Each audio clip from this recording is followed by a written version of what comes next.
Fistula ಅಂತ ಹೇಳಿದ್ರೆ basically symptoms ಬಂದು ಮೊದಲನೇದಾಗಿ ಪೇಷಂಟ್ಗೆ ಗುದದ್ವಾರದ ಸುತ್ತ ಒಂದು ಸಣ್ಣ ಗುಳ್ಳೆ ಆಗುತ್ತೆ.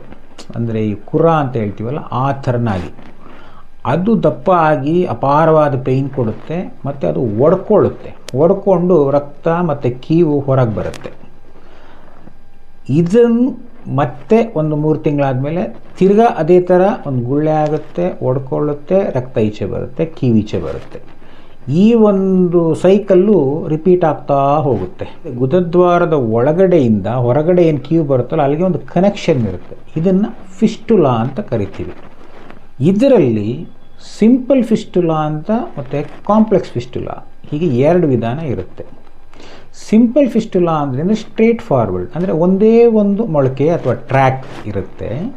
ಕಾಂಪ್ಲೆಕ್ಸ್ ಫಿಸ್ಟುಲಾದಲ್ಲಿ ತರಾವರಿ ಅಂದರೆ ಒಂದೇ ಕಡೆ ಇರಲ್ಲ, ಎಲ್ಲ 4-5 ಕಡೆ ಹರಡ್ಕೊಂಡ್ಬಿಟ್ಟಿರುತ್ತೆ. ಇದು ಕಾಂಪ್ಲೆಕ್ಸ್ ಫಿಸ್ಟುಲಾ ಅಂತ. ಹೆಸರೇ ಹೇಳೋ ಥರ ಸಿಂಪಲ್ ಫಿಸ್ಟುಲಾಗೆ ಟ್ರೀಟ್ಮೆಂಟು ಸಿಂಪಲ್ ಆಗಿರುತ್ತೆ. ಅಂದರೆ ಈಗ ಫಿಸ್ಟುಲಾಟಮಿ ಅಂತ ಮಾಡ್ತೀವಿ, ಫಿಸ್ಟುಲೆಕ್ಟಮಿ ಅಂತ ಮಾಡ್ತೀವಿ, ಅಥವಾ ಲೇಸರ್ ಫಿಸ್ಟುಲಾ ಅಬ್ಲೇಷನ್ ಅಂತ ಕರಿತೀವಿ. ಇದು ತುಂಬ ಸಿಂಪಲ್ಲಾಗಿ ಮಾಡುವಂಥದ್ದು.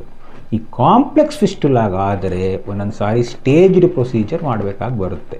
ಅಂದರೆ ನಾವು 2 ಸ್ಟೇಜಲ್ಲಿ ಅಥವಾ 3 ಸ್ಟೇಜಲ್ಲಿ ಮಾಡಬೇಕಾದಂಥ ಒಂದು ಪರಿಸ್ಥಿತಿ ಬರುತ್ತೆ.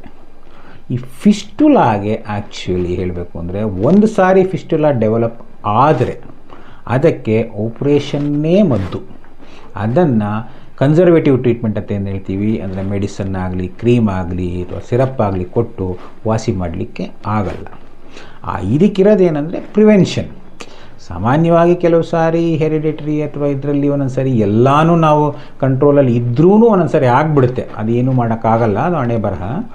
ಬಟ್ ಸಾಮಾನ್ಯವಾಗಿ ನಾನು ಆವಾಗಿಂದ ಹೇಳ್ದಂಗೆ ನಿಮಗೆ ಈ ಒಂದು ಲೈಫ್ ಸ್ಟೈಲ್ ಚೇಂಜಸ್ಸು, ಆಹಾರ ಪದ್ಧತಿ ಅದನ್ನೆಲ್ಲ ಬದಲಾಯಿಸ್ಕೊಳ್ತಾ ಹೋದರೆ ಸಾಮಾನ್ಯವಾಗಿ ಬರೋ ಚಾನ್ಸಸ್ಸು ತುಂಬ ಕಡಿಮೆ.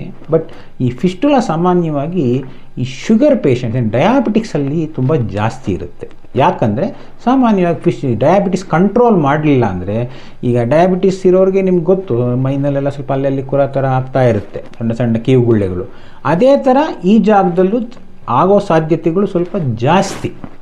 ಆದ್ದರಿಂದ ಶುಗರ್ ಇರೋರು ಕಂಟ್ರೋಲು ಕರೆಕ್ಟ್ ಆಪ್ಟಿಮಲ್ ಕಂಟ್ರೋಲ್, ಶುಗರ್ನ ಒಳ್ಳೆ ಕಂಟ್ರೋಲಲ್ಲಿ ಇಟ್ಕೊಂಡು ಆಹಾರ ಪದ್ಧತಿ, ವ್ಯಾಯಾಮ ಎಲ್ಲ ಸರಿಯಾಗಿ ಮಾಡ್ಕೊಳ್ತಾ ಹೋದರೆ ಅವರು ಕೂಡ ಇದರಿಂದ ಒಂದು ತಪ್ಪಿಸ್ಕೊಳ್ಬಹುದು.